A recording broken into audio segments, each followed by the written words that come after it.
Oke, sekarang di sini kakak mau menjelaskan tentang materi yaitu daur karbon dan oksigen atau siklus karbon dan oksigen. Nah, ini cukup mudah ya dibandingkan dengan siklus-siklus yang lain. Nah, jadi intinya gini deh, untuk perputaran karbon dan oksigen ini kan dari manusia, tumbuhan, hewan, ini akan mengalami yang namanya respirasi. Ya, di sini akan mengalami proses respirasi ke atmosfer ya. Ini atmosfer. Nah, jadi respirasi itu kan mengeluarkan karbon dioksida. Nah, sedangkan tumbuhan juga iya deh. Cuman bedanya kalau tumbuhan dia bisa mengambil CO2 kembali digunakan untuk proses yang namanya fotosintesis. Nah, bedanya itu.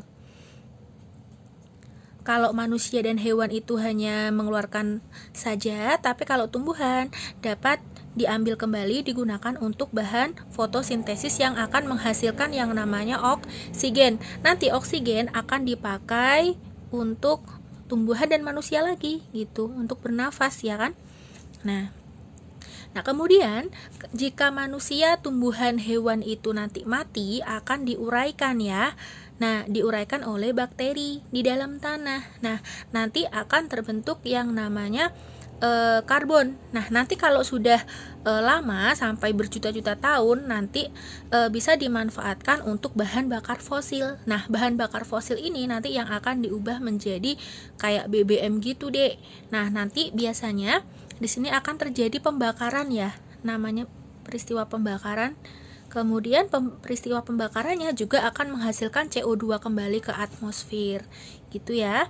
Nah, kemudian kalau CO2 ini jika di dalam air, nah kalau di dalam air nanti CO2 akan bercampur dengan air membentuk yang namanya asam karbonat H2CO3. Jadi H2O plus CO2 itu kan menjadi H2CO3. Nah, H2CO3 itu kalau misalnya di dalam perairan akan diuraikan kembali menjadi senyawa bikarbonat dan karbonat. Nah, keduanya ini merupakan sumber karbon untuk organisme yang berada di perairan, seperti itu. Nah, kemudian bikarbonat dan karbonat ini juga merupakan bahan dasar untuk pembuatan cangkang pada kerang, misalnya kayak hewan-hewan moluska yang di dalam air gitu. Nah, nanti kalau misalnya di sini kan akan menghasilkan namanya senyawa CaCO3. Kalau misalnya sudah mati diuraikan kembali, nanti CaCO3 akan diuraikan kembali menjadi CO2 dan dilepaskan ke atmosfer. Seperti itu deh.